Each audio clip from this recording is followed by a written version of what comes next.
Unless it's anything important, I suggest you leave me alone.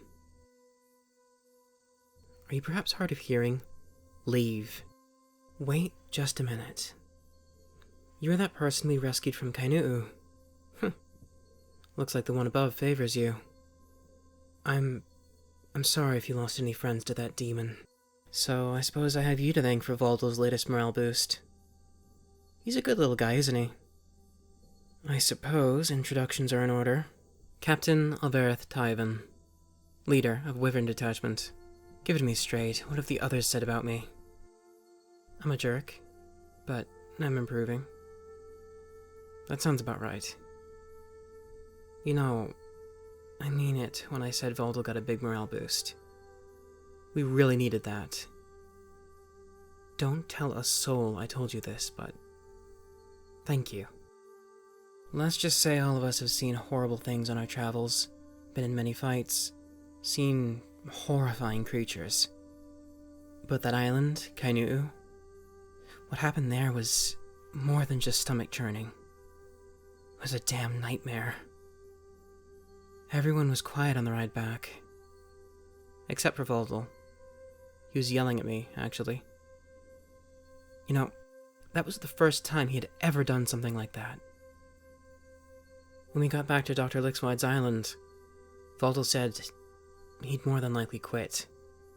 He and I are on better terms since you talked to him. Whatever it was you said, you must have gotten through to him. So, thank you. For the love of the one above, don't tell Franziska I'm getting soft. Our training sessions are brutal and she might just break my nose this time. Oh yeah, she really kicks my butt each time we spar. Although, I have been improving. I'm almost as good as her when it comes to swordsmanship.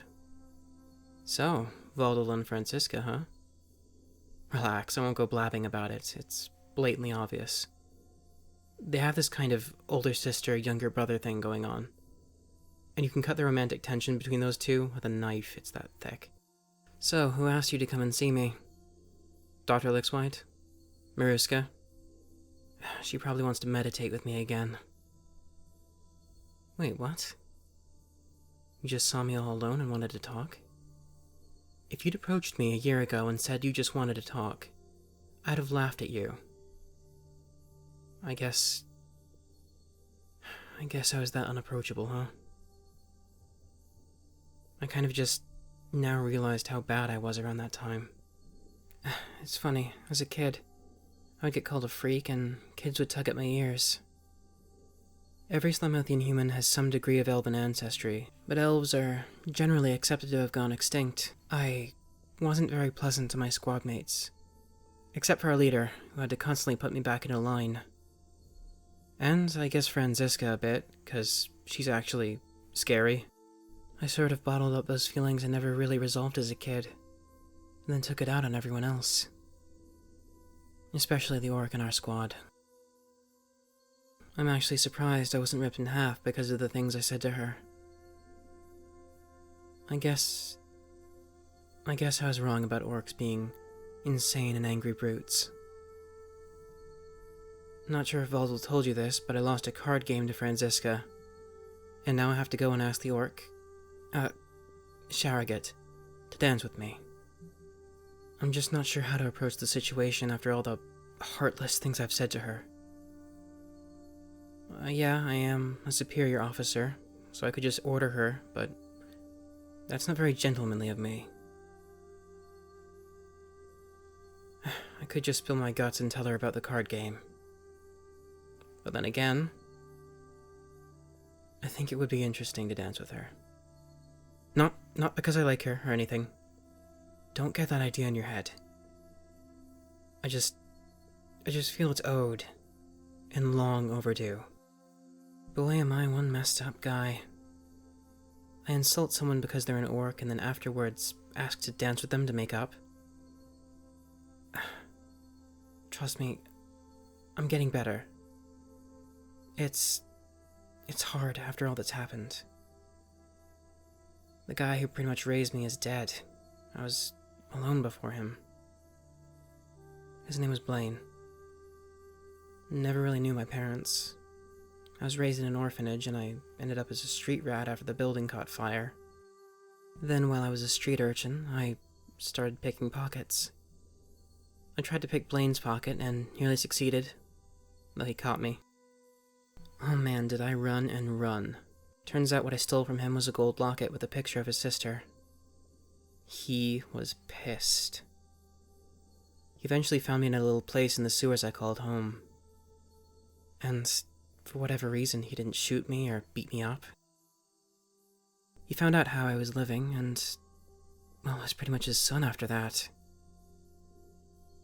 Although, I don't feel like a good son. I was always misbehaving. He really didn't know what to do with me, but I know he still loved me. And when he passed away a few months ago in my arms, he told me that I had an inherent darkness within me. Just something that's always been there. But he said he knows that's not who I really am. While you were still recovering, the group and I explored a cave. It was full of monsters, you see, ancient things. We were being paid to clear it out. And for whatever reason, I saw this mural of a figure with elf ears. Now, I may be many things, but I know my history. Elves never lived here. The figure was radiating some sort of evil, and I could feel it. In the orphanage, there were stories told by the older kids. Stories primarily told to scare us.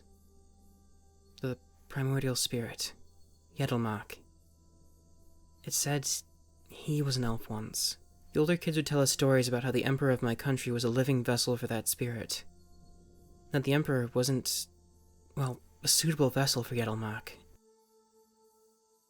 Mankind is said to have remnant traces of elven blood, and the emperor has more than most. Ever since I saw that mural in the cave, I wondered if that was supposed to be me. I seem to be the only elf that exists. The thought has always pained me, but am I somehow supposed to create a world of darkness? Am I supposed to be a vessel for Yeddelmark? Sometimes I wonder if I'm to be the vessel. I've never really met anyone like myself. That maniac who held you on his island, Lysarther Morellian, that monster. He told me that he was to be a living vessel for Yeddelmark, but he wasn't suitable enough, so he was discarded. I thought it was merely the ramblings of a madman, but now I'm not so sure. What happened to him? I killed him. I'll tell you, it wasn't easy. The others were busy getting survivors like you off his island. I had to play his little games in order to get to him. The fight was grueling. His grasp of magic was really something to behold, but also something extremely sickening at the same time. As you can see, I made it out all right. I'm sorry to frighten you with such tales of evil and despair. Speaking of your arm, you okay? Maruska and Valdal really did a good job. I hope you're getting used to it. It's not every Monday your arm is severed and you need to get a new one. Sorry, I'm not trying to make light of it. I'm just amazed at how well it suits you. It looks nice. If that made things awkward, I'm sorry. Anyway, I appreciate you spending some time with me. I'm sorry to ramble on. Me and my crew will be here for a little while longer. We have a lot to do in the archipelago. Are you headed to that dance? Good. Hope to see you there. I'm sure Valdal and the others will be snickering at me dancing with a 7-foot-tall orc woman. You know, despite the scars and the ruggedness, it pains me to say it, but she is very pretty. Hey, don't tell the others about this. I guess I'll see you later, and thank you for speaking with me. It was nice meeting you.